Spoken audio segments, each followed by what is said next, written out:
Hello, and welcome to the Jewish Heretics podcast. This is the official podcast of the United Jewish People's Order. We are a progressive Canadian Jewish organization that's been around since the 1920s. My name is David Wall, and I am the community's cultural director, and I'll be your host today. For this, the 27th episode of our podcast, I had the honor of speaking to celebrated artist, academic, and activist Elle Flanders. Elle was raised in Montreal and Jerusalem. She holds an MA in critical theory, an MFA from Rutgers University, and a PhD in visual arts. She's an alumnus of the Whitney Independent Study Program, where she mentored with Mary Kelly and Martha Rosler. Flanders' work has been screened and exhibited internationally, including at the Museum of Modern Art, the Berlin International Film Festival, and the Toronto International Film Festival. Her collective art practice is Public Studio, with architect and life partner Tamira Sawatsky. Their practice employs a diverse range of media, resulting in large-scale public artworks, films, immersive installations, lens-based works, and socially engaged projects. Public Studio explores the intersection of art and architecture, with a particular focus on landscape and the effects of war in the everyday, especially in the context of Palestine. More recently, Elle is helping to lead a new public conversation around death and dying. Through her work, including initiatives like the Cappy Lecture at McGill, she's using storytelling, art, and dialogue to bring what has long been a private or avoided subject into the open. Elle and I covered a number of topics, including her family history, her fascinating early days in various radical art scenes in Toronto and Montreal, her penchant for always being on the move, and her important work exploring end-of-life care. Here's our conversation. Elle Flanders, thanks so much for agreeing to be on the podcast, and how are you doing today? I'm doing okay, thank you. I'm a little schwitzy, admittedly. I'm in Europe, where the world is melting first. I was going to ask where you are, because it's going to come up, I think, over and over again today, that you are, how do they say, peripatetic. You're always on the move, so it's hard to pin you down, which is exciting, but also can be frustrating because I don't know where you are. I am currently in Puglia in southern Italy, and I got here by way of, who knows, sheer will. It had something to do with the olive trees and the red earth and the limestone and the no war. Right. So it looked like something, which I'm sure we'll talk about, but is in fact another thing. So that's where I am at this very moment. And for those, this podcast will be in the ether for all of eternity. So for those listening in the year 2157, this was a time of enormous heat, global warming. It must be melting where you are right now. I can't even imagine, because it's 40 degrees here in Toronto today. Right. We're in a little weird pocket at the moment where I can say, fortunately, we've dipped down to 33 at 5 o'clock. So in the afternoon. I'm less schwitzy than I was earlier so today. 33 degrees, you're getting out the parkas. The Italians are. They're wearing their little padded puffy coats, their vests. So every winter we giggle a little bit here when my partner Tamira and I are here, because they pull out, at the first sign of like a breeze, a little puffy jacket comes out, while we're in t-shirts. So we haven't quite acclimatized, literally. So let's get down to the podcast, to the interview. We have so much to discuss. And as you know, I think you've listened to this podcast before. I have. I'm honored to be a part of it, because being a Jewish heretic, no small thing. You certainly are that. We like to go for origin stories here, how you got your Jewish superpowers. So I do want to give people, because we're going to be talking about your career and your work, and it's so faceted and interesting. But can you talk about your upbringing? Because even for the standards of this podcast, you've had quite a unique time. So you were born in Montreal, moved to Israel, kind of grew up there. Can you talk about that? Can you talk about your parents? Because they were very Mm. special. Yeah, that's a nice place to start. So I didn't anticipate that question. So we're just gonna make stuff up, and I'll try and make it adhere to some truth. Okay. Well, I'm a filmmaker and an artist, first of all. I'm born in Mm-hmm. Montreal, so I'm a Canadian. And I have been displaced many times voluntarily. And part of that displacement, well, the first displacement was my family made Aliyah when I was 6 years old. That was not voluntarily. On their part, it was. On my part, it wasn't. So they hauled us from Montreal over to Israel, and that was 19. Now you'll all know that was 1970. So do your math. I'm terrible at Yes, I math. turned I'm 60. terrible at math, so I have no idea what you mean. But go on, yeah. I turned 30 this Yeah. year, Dave. Okay. So, so at 6 years old, this is going to be a very long story. So I'll fast forward to 60. So, it was a nascent, in my worldview, it was a nascent country because, they still had some weird socialist principles in their mind anyway. There were only two kinds of cereal, for example. There was cornflakes and rice puffs, and they weren't even called cornflakes. They were just these flakes, and there were rice puffs. I mean, this was a terrible thing for a Jewish kid from Montreal who had Fruit Loops and, whatever you wanted, Frosted Flakes even. So Israel was nascent. And so it was in that heyday of, the idea still of building a nation. I think for many of us, like especially at 6 years old, I hadn't quite developed a political consciousness yet. That happened at 7.5. Um, and so my parents were Zionists and my grandparents were Zionists. And I say these things, with many years of perspective now as to what that meant then. But what it meant in the moment at that time was I think they felt like they were on the radical edge of something, and they felt like they were, building a new world. And I just felt like I was sitting in a classroom and equally schwitzy because there was no air conditioning back then in Israel. So it was hot and dusty, and we lived in a place where there were no sidewalks yet.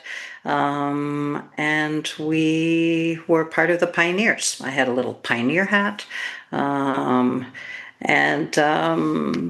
it was exciting and new for my parents. We were desperate to get back to Canada as kids. And so we turned around and we left when the war broke out, which I think had less to do with the war and more to do with the fact that my father was not a fan and my mother was. But they were part of a movement. They were part of a moment. My grandparents were some of the founders of the State of Israel. My grandfather worked with what was known then as the Joint Palestine Appeal, which became known as the Joint Israel Appeal. He was co-chair. He was friends with Chaim Weizmann. He was friends with Moshe Dayan. We always had diplomats in our house. I didn't know there were war criminals. And it was a place in which we felt very much like this was the world we wanted to be in. So even when we returned to Montreal after those 2 brief years, we were very much involved in the Jewish community, very much the Israeli community, or the Jewish community leaning towards Israel. But interestingly enough, not that you asked, but I went to a Bundes school. Oh. So my parents didn't even know what that meant. It was called Jewish People in Parrot Shul. And it was founded by the Bund. because, of course, they were following Yud Lamed Peretz, Il Peretz.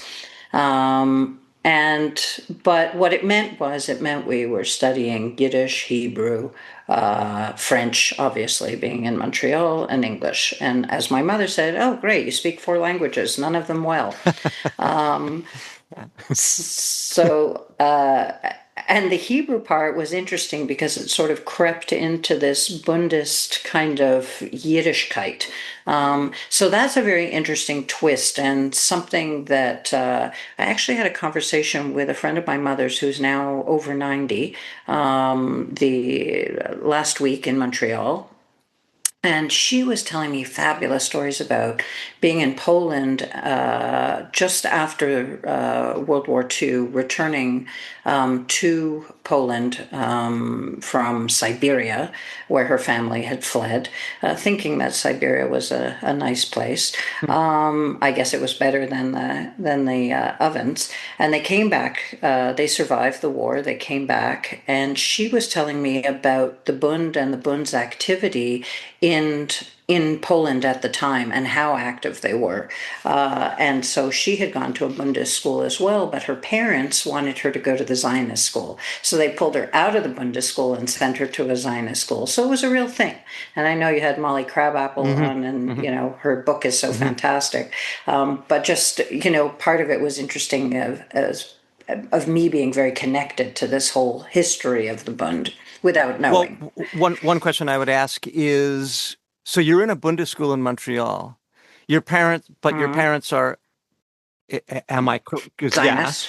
Yeah. Are you getting, because I associate now, especially because of Molly's book and all of the kind of resurgence of interest in the Bundist movements, the sense I get is that it's anti-Zionist. So were you getting that aspect of Bundism in your schooling? No, I would say not. I mean, it's hard to remember that many years ago.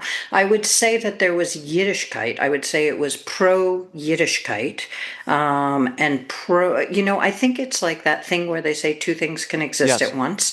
And I think that this was exactly that. I think there were almost like two lanes, and you swam in both. And I think that because I think that they had undone all the Bund's anti-Zionism in a way and kept the Yiddishkeit. And so I think that I don't know if they knew the roots so much. I mean, they must have, obviously, but they started to slip into Zionism. And I think that's an interesting way to think about, this slow move that was made. Who started to slip into Zionism? You're saying I would say that the educational system around this. So, and let's say the Jewish community even in a Bundist context. Yeah. I think so. I think it was like trying to sort of like death by a thousand cuts, Gotcha. So let's skip a little bit because the Jewish the Jewish Heretics podcast, we also, we're fascinated by political awakenings, and it's so interesting. You're the grandchild of what sounds almost like some of the architects of the Israeli state. But you become radicalized. So, I read on the internet that it's never right. But this actually came from your own mouth. So I'm assuming this is closer to right than just someone writing about you.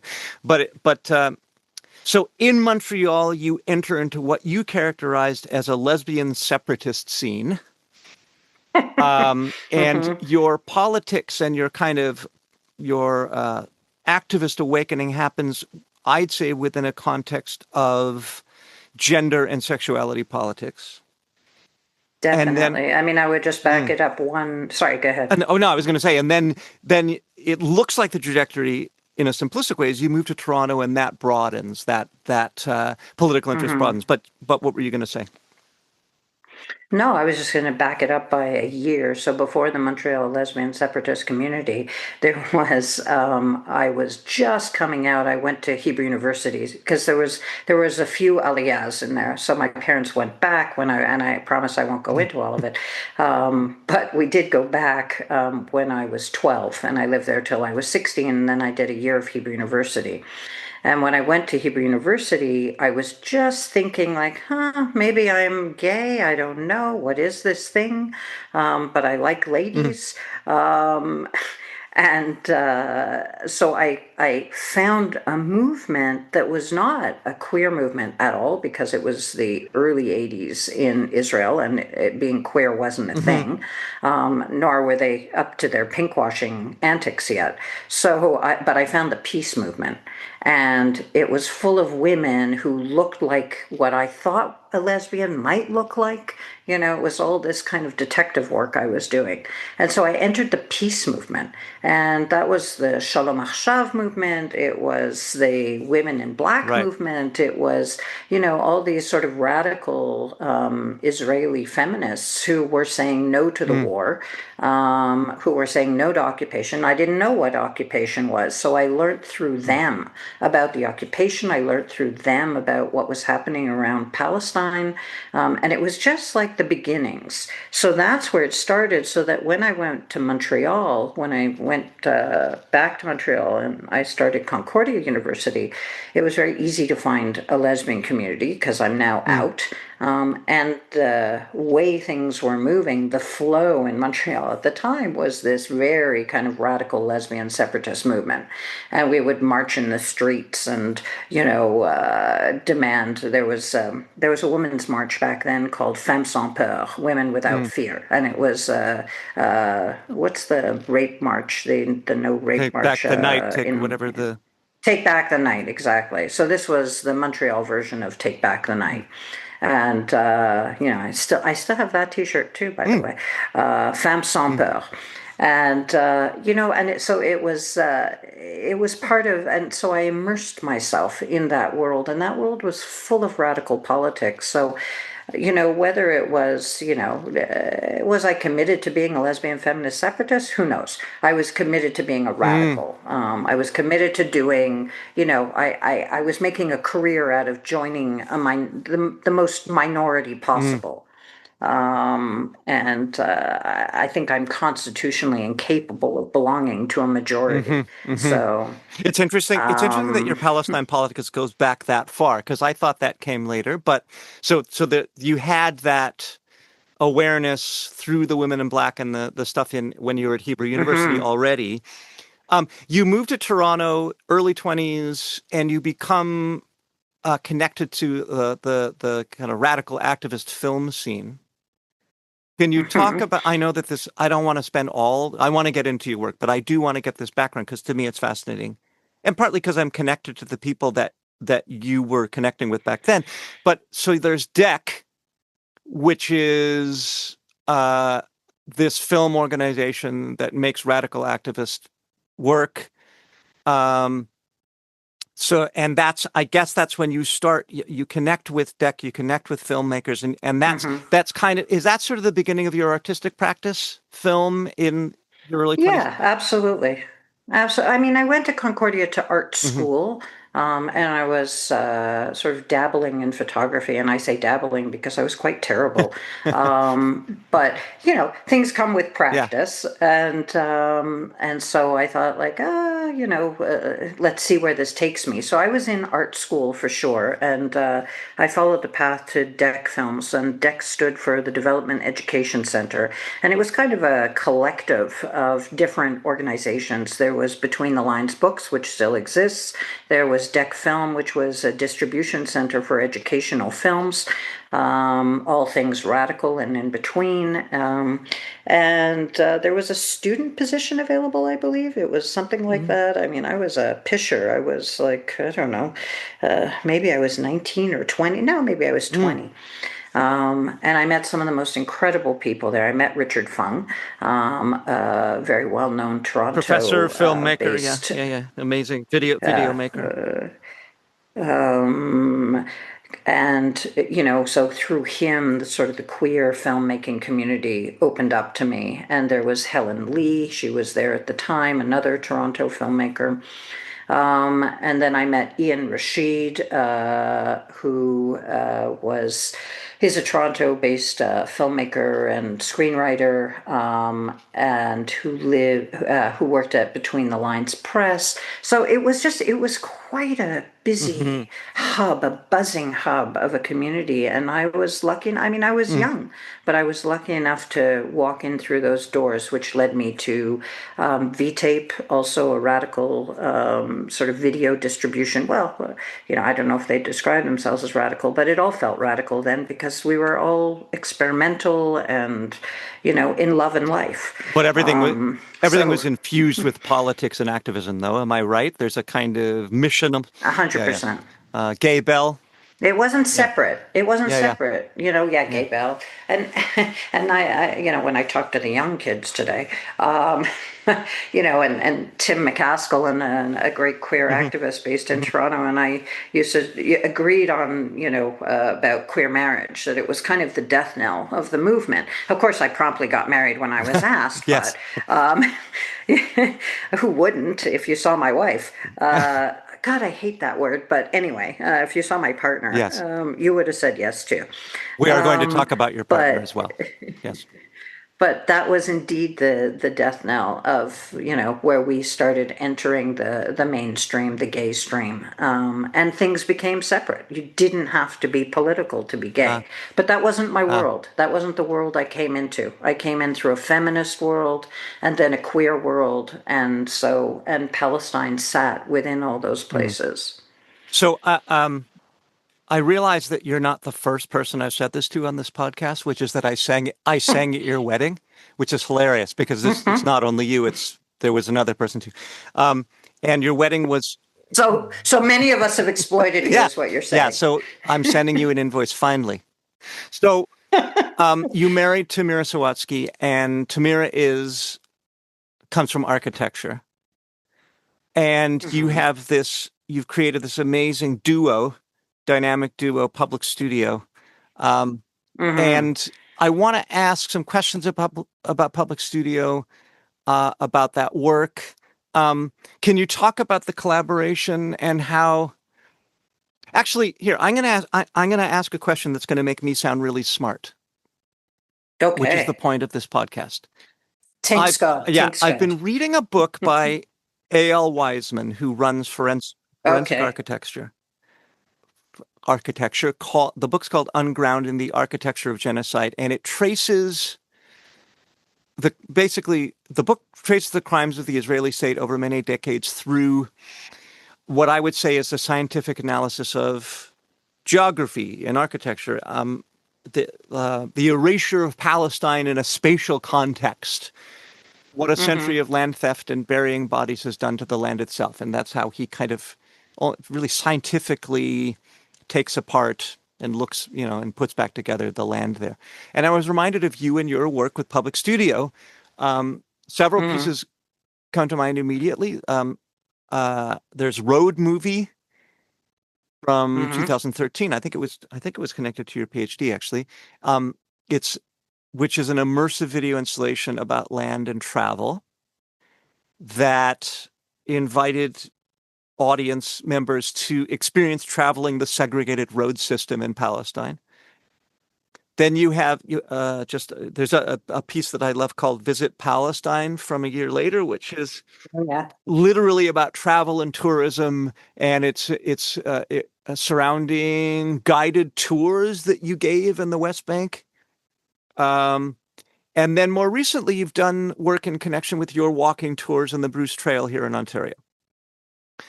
So can you talk about your work with Tamira in the context of you guys have a fascination with travel, especially walking. Why does this keep coming up?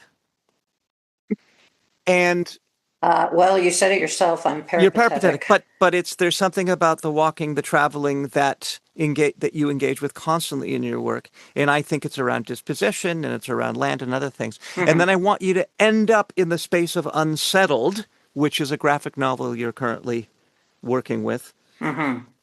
I Okay. Big question. I'll try and make it brief. You don't have to make it brief. You So can make it as long as you want. All right. I started working with Tamara when we got together. We got together in 2006. We had the wedding in which you sang at 2007. A little bit of shotgun there. And then we And then I decided that Palestine would make for a great honeymoon. So we literally went and we lived in the West Bank in 2008 and 2009. So we lived in the West Bank, and it was part of the next project that I had received a grant from the Canada Council, which I wonder if that would even exist Mm, today. Not the council, mm, but grants for doing work about mm, Palestine.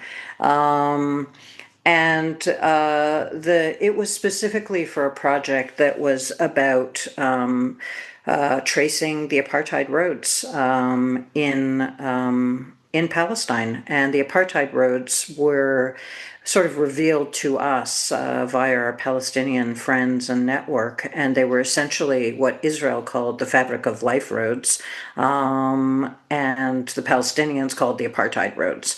And first, we worked on a report for an NGO around it so that we could familiarize ourselves, and then we started to trace them inch by inch with our cameras. And part of it, a lot of it, we did through driving in that case, not walking.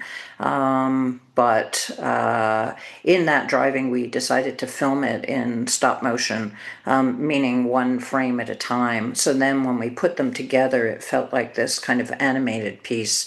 mhm, And we told the story of different Palestinians traversing these apartheid roads and what it is like to get stopped at a checkpoint every 15 minutes, and what the settlements were doing, and how there were certain roads that only Palestinians could travel on and other roads that were for Israelis. And it was a way of trying to express the fact that indeed apartheid was alive and well. And this was in mm, 2008.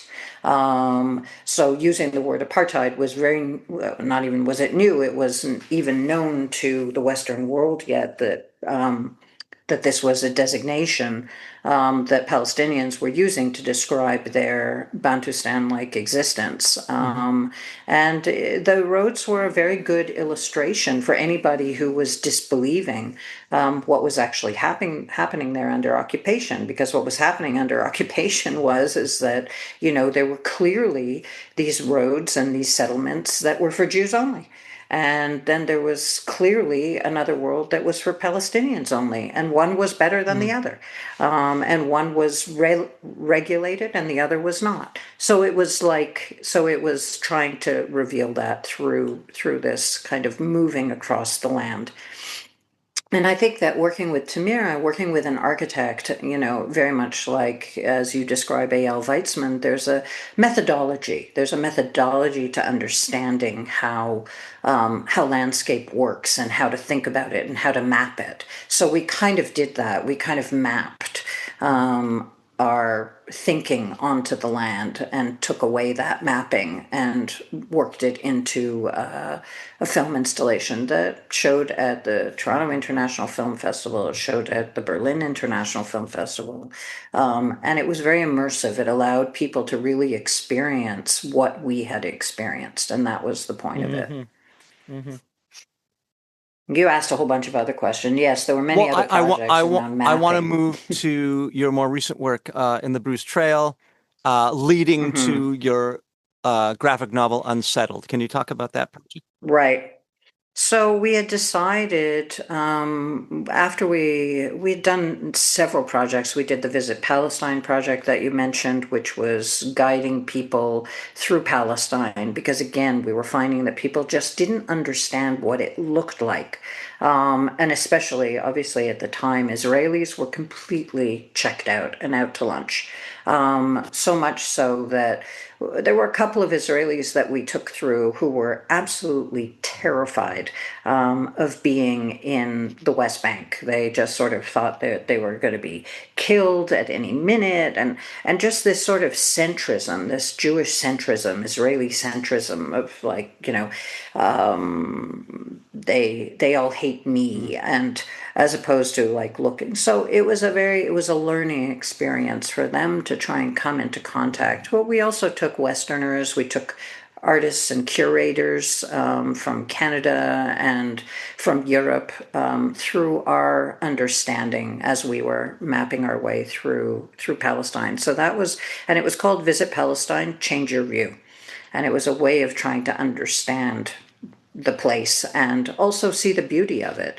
That was very important to us, was to actually see the landscape and its beauty and not just the horrors of war. Can you just for a So, second talk about that title? Just sorry to interrupt, but I've been privy to the sort of almost tourist shots, the kind of tourism brochure you guys created to accompany this work that has beautiful pictures of Palestine, and it's called Visit Palestine. And so it's like a travel brochure for a tourism office that doesn't exist. that's So right. the question Right. is there irony? Is there a layer of irony and humor in this? Visit Palestine, change your view. Because it seems and it feels and it looks that way. But now you talk about it in this really celebratory way. It's beautiful land. Maybe, yes, people can change. I always forget about the fact that sometimes I have a sense of humor when I start talking about politics. So there was a humor in it, but it was especially meant to be ironic because it was the way I learned about Israel. So we decided to invert that and talk about. So I don't know if you remember, but in the 1970s, there were all these campaigns for "Come Visit Israel," and they had these posters. And El Al, the airlines, the Israeli Airlines, had a huge campaign that was all about visiting the homeland and they were very seductive and very successful. And so I think at the beginning, because we were doing an artist residency in Jaffa, and the only reason we accepted this residency was if we could, in fact, use it as a tool to teach people about what was happening in Palestine. So we set up a studio in Jaffa as the tourist agency to say, come visit Palestine. So we used the motifs and the ideas of this early 1970s campaigns and, obviously not the motif, but sort of updating it but the ideas, the concepts, so that you would have people come into our studio and look at all these posters and say, like, oh, wow, I didn't know about this and I didn't know about that, and I'd like to go. And so then we were the tour guides and we would rent a car, which is its own story. It's fascinating, stories of economics that we see coming out more and more. But it's actually, at the time, it was illegal. There's like a paragraph, if you read those, very long leases that you, not a lease, rental agreements that you sign, that basically says, that you cannot cross over into the West Bank with this car that you're renting from this company, despite the fact that Israelis are crossing over and going to the settlements every day. So, all these kind of little mechanisms become very interesting, problematic, kind of a bit mind-boggling around the dizziness of what an apartheid system really looks like. So there was an irony, but at the same time, they were real photos that we had taken of real spaces in Palestine, and exceptional beauty. So I think two things were kind of competing with each other to try and draw people to this And you really place. were changing people's views. I Yeah. don't know. So how does this? I don't make such So then, claims. then this model, in a way, it seems to me that this model of travel and walking and whatever it is, the kind of almost ironic tourism is extended to your project later on, more recently in Ontario, the Bruce Trail, mapping the Right. erasure, mapping the marginalization, historical erasure of First Nations people. Can you move? Yeah, I mean, what happened there was Tamira very much wanted to bring all of this work we were doing around colonizing, decolonizing around Palestine back to Canada. And she said, listen, we live in Canada and we need to talk about what's happening here as well. And, we had spent years working in Palestine and in Israel as trying to sort of do some myth busting and trying to expose the systems there. And I think there was a certain point in which she felt like, she had grown up in the Canadian Shield. She had grown up in Winnipeg. She had a landscape too and a language. So she said, let's look at Ontario. Let's look at where we live.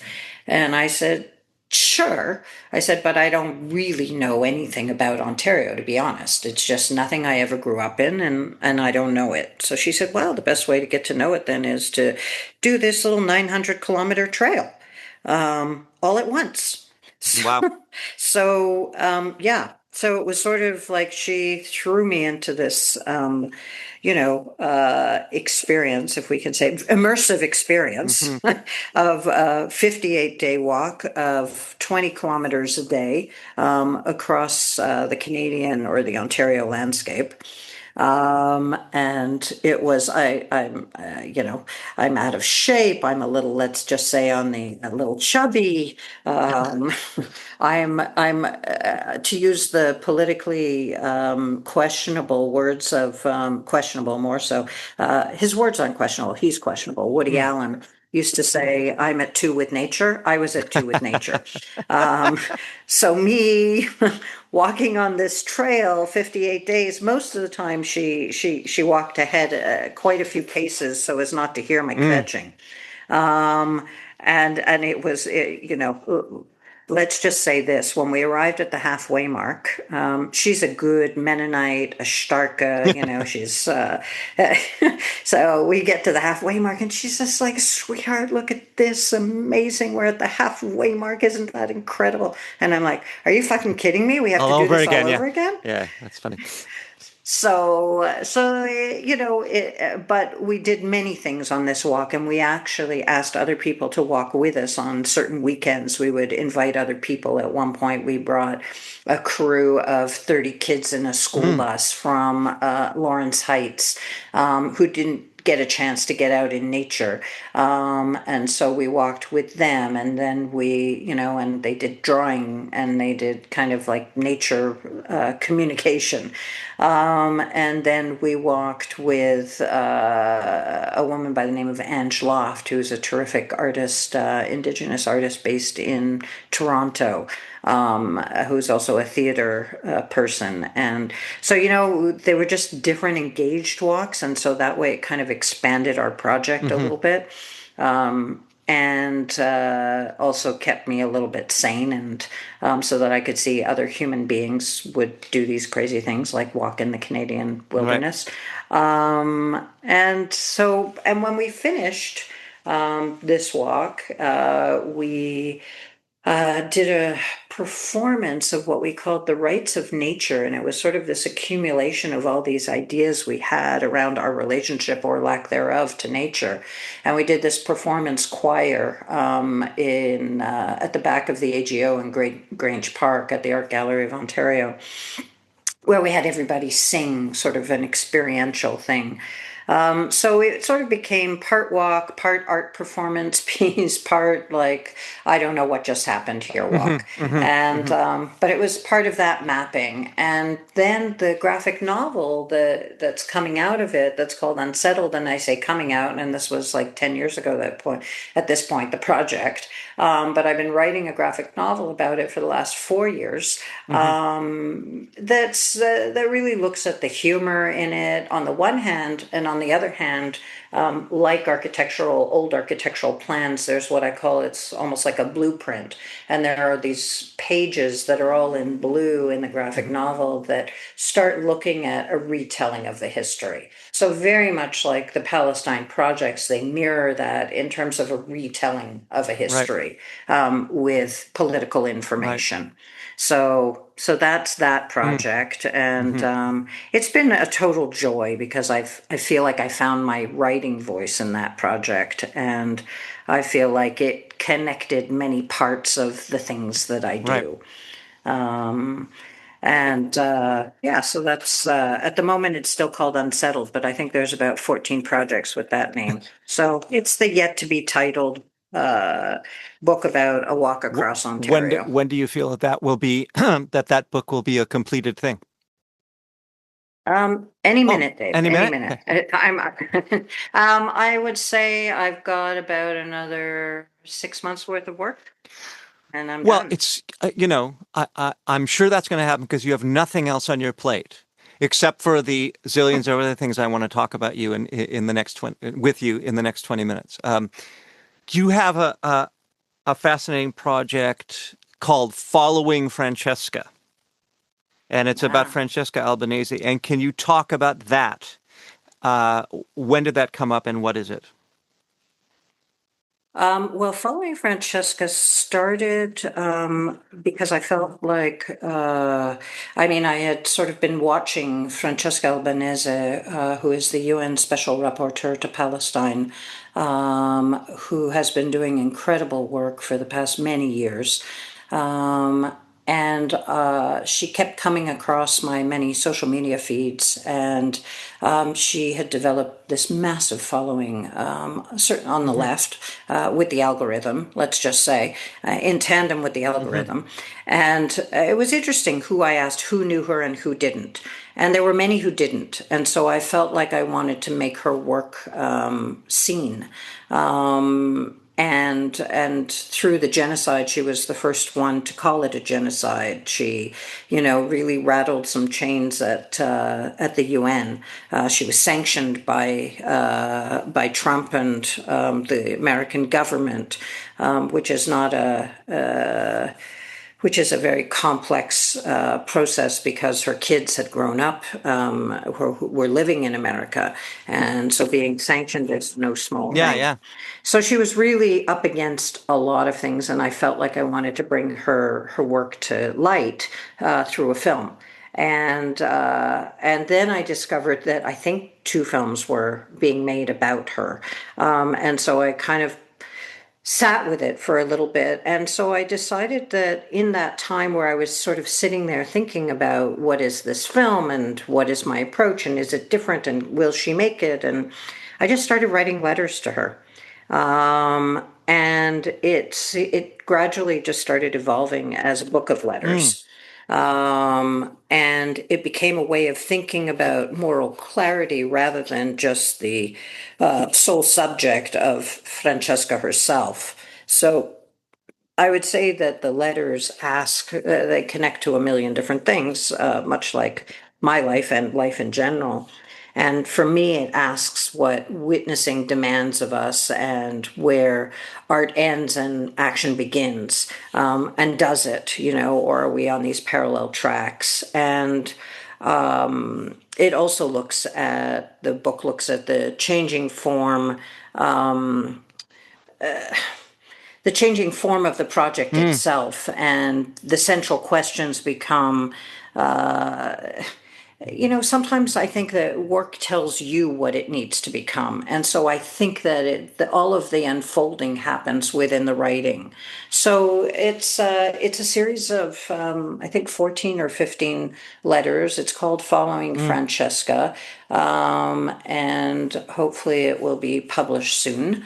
I find it, sorry, go ahead. And yeah, I go was going to ahead. say the No, no. medium of writing letters as opposed to just writing Hmm. a prose thing. I mean, I find that really interesting. What have you found in terms of how it affects your voice and the kind of things that you're saying to Francesca? I assume that they're written to her. Um, Hmm. how does it affect your writing voice? How is it different? Um, Well, I'll tell you the funny answer first is that I'm one of those people who always says, when I don't know, when you go into a shop and something is broken or you come away with something and you're like, I'm going to write to the manager. That was totally unacceptable. So I'm writing letters to everybody. Okay, I've got a long list of who I'm writing letters to and how they can fix the world. So I think it comes in that tradition of writing letters in my mind to a lot of people. And I think that there are things that she said that evoked certain thoughts and Mm. feelings of mine. Some that we were in total harmony with, and some that I didn't necessarily agree with. But I think it just allows you to open out into a Right. conversation. Even if it's And I one-sided, a think that, one-sided conversation. But yeah, yeah. interesting. Well, and we have so little space for Yeah, conversations yeah, these days. We are in one-sided conversations in the sense that that's what social media, everybody's yelling at yeah. each other over social Mm. media. And so I thought this gave us a chance to back away a little bit, to slow down, and to do the opposite of social media and just reflect. So they were very Mm, reflective, but they're also mm, interactive in the sense that there's a person there that I want to have this conversation with, and then allow it to kind of meander into different parts of mm. life. And so, Tamara and I did a little trip where we went to Gdansk and then after to Warsaw. And we have these sort of parallel conversations, she and I, because her Mennonite family comes from Ukraine, Poland, Russia, and my Jewish family comes from Ukraine, Oh yeah, Poland, yeah, yeah. Russia. And so we were kind of like, and because they're ethnic Germans, Mennonites, we have fascinating conversations about what it means to be both from this history of World War II and to come out on both different ends and the same Mm, ends. And I have this theory about war, which is most of us are victims of war. It's not like, we're the bigger victim, you're the smaller victim, which is, I think, how the narrative of Zionism wants us to play things out. War is hell for most ordinary mm-hmm, people, other than the direct armies who are perpetrating it. mm-hmm. And so we have very similar narratives. So that's we go down that rabbit hole, for instance, in some of the letters. Because I connect the shipyards of Gdansk and the solidarity movement that emerged in Gdansk to a march I went on that Francesca was at, and where we had a Mm-hmm. conversation about, and the ship workers and the dock workers were striking in Genoa. And so, so it just sort of, it's trying to talk about Mm-hmm. solidarity and what it means to create Mm-hmm. solidarity, and how do we do that with all our differences, which is kind of where I am right now with all my projects, to be honest. Like, those are the threads that connect. I Um, wa- and you can feel free to ask me I about want to I want to get into we have some time left, and I want to get into a lot of your, well, I keep saying your recent work because you're doing so much, but I think a lot of your energy these days has been going into your incredible work around palliative care and attitudes around hmm end of life stuff. Um, can Yeah, you talk about this work in the context of your other work, but also specifically why you're doing this? sure. For example, you have the CAPI lectures and End of Life Care Canada. My father died when he was 59 years old. He died of lung cancer, and it was not, it wasn't pretty. It wasn't a good Mm, death. It was painful, and there was lots of suffering. And I think it really took a toll on my mom, who was only 52 at the time. And so then a year and a half later, her mother mm, died, also of cancer. And her mother, on the other hand, who lived in Jerusalem, had fantastic palliative care. The irony, of course, is not lost on me about the compassion that Israelis are able to show to their own, mm-hmm, and not mm-hmm, to mm-hmm, Palestinians. But at the time, so she said to the doctor, the palliative care doctor in Israel, she said, "What is this most miraculous thing, this end of life care, this?" And he said, "Well, it's, I mean, it's hospice care, it's end of life care, it's palliative care." And he said, you have this in Canada," because she said she was telling him about my dad, and he said, but you have with this palliative care in Canada. He said the founder of the modern palliative care movement lives in Montreal, teaches at McGill. And so, with that information, my mother went back to mm-hmm, Montreal and promptly found Dr. Balfour Mount, who is the founding father of the modern palliative care movement, and then named it palliative care because up until then it was called hospice. mm-hmm, And it was more of a sort of contemporary take on that. So it wasn't just hospice care, it was what he saw as a practice in medicine. And they together built. She started the first chair in palliative medicine at McGill University, together with Balfour Mount, and kind of spread the gospel of end of life care. So When she died, she had taught all of her kids about, thinking about end of life, what one might want, how to be organized, how to talk about your wishes, and how to talk about dying. Hmm. And so we were kind of, I would say, somewhat schooled in this, but when it actually came to her being very sick, and this happened during COVID, and her wanting to stay home, we had no idea what to do or how to do it or how any of this unfolds. Who do you call? Who do you talk to? Is she dying? Is she not dying? I mean, how do we know? I'm not a doctor. So all of this became a big mystery. And so what seemed like a blueprint, I found was not clear. And so it felt to me like I needed to sort of take her message to the next step, which is about and so that next step for me was to create an organization called End of Life Care Hmm. Canada. And alongside it, I also thought that we needed a public education series to teach people about not just death and dying, but living and dying, or living with serious illnesses, but I wanted to do it in a way that made sense to Hmm. me. So I called it the Cappy Lectures. Her name was Cappy, and it was her nickname, but her lifelong name. And it's a biennial public lecture series that looks at questions of living and dying through the lens of arts and humanities and culture. And I wanted to do that because for me, artists and musicians and writers, like this is my Hmm. world. And they help us understand mortality. I think, we're storytellers by nature. And, let's be honest, when we're a little bit more fun than most doctors. That's what I say. But, no offense, of course, I have many doctors on my board of my organization, love them all. But I feel like maybe we're a little bit more fun. So the lectures, what they do is they create a public conversation about what it means to live, to grieve, and to care. The first one that we did was with Louise Penny and Donna Hmm. Leon.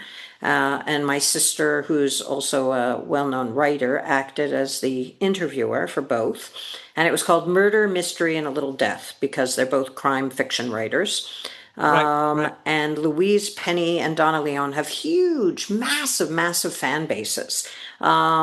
And I think that most of the people who came to the lecture didn't come to talk about death and dying, and that was kind of the intention of that. I invited people into this lecture because I knew that people loved Donna and people loved Louise Penny, and so the evening was funny. It was full of Hmm. laughter. It wasn't somber. It wasn't Hmm. intimidating.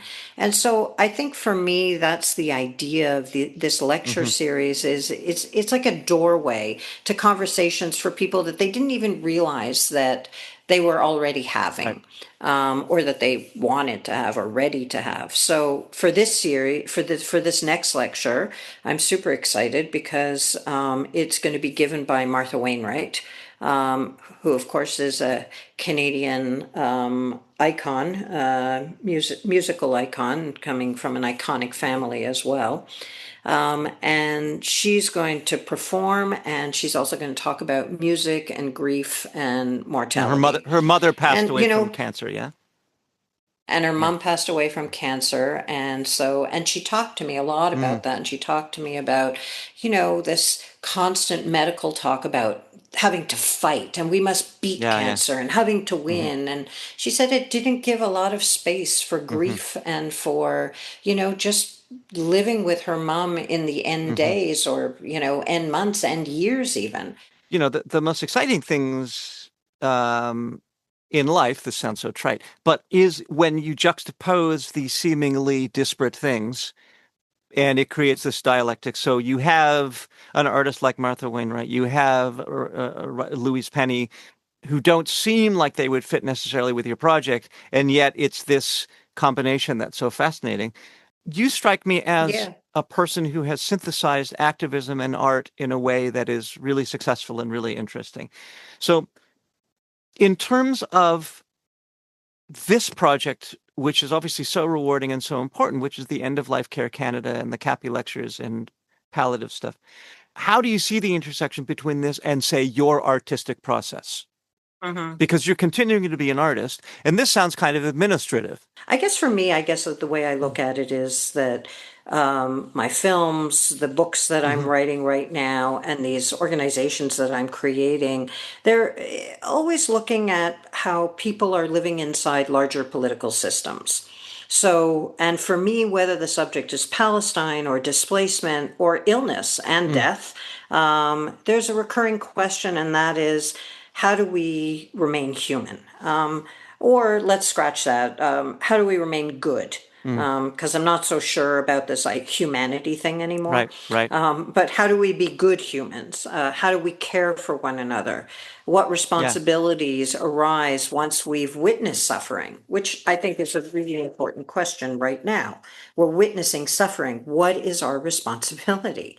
And I think I ask this both in my day-to-day art life and the work that I do, and I ask it now in relation to end-of-life care.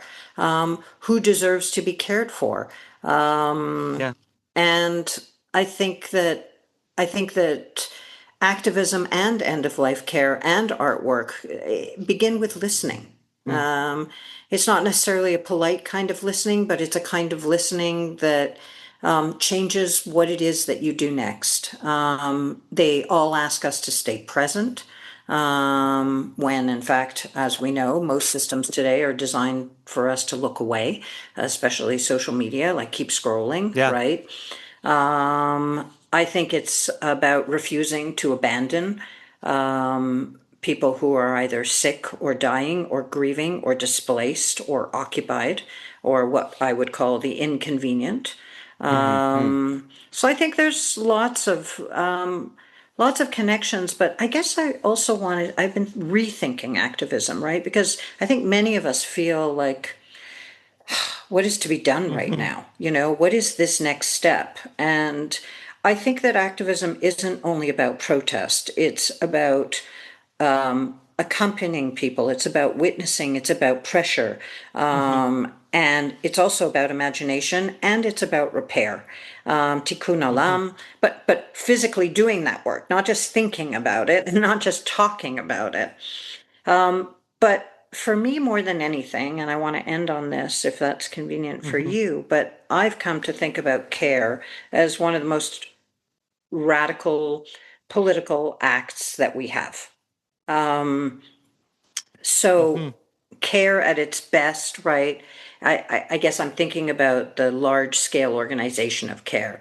And I'd like to see the left integrate this more so, and less about policing and worrying about how much or how little we agree with one another. We have to come together across differences, and to do so, we have to put in more than, how shall we say, a soupçon of compassion, right? This has to be our moral core, or it has to be our core, and that we care for each other, that we think about care.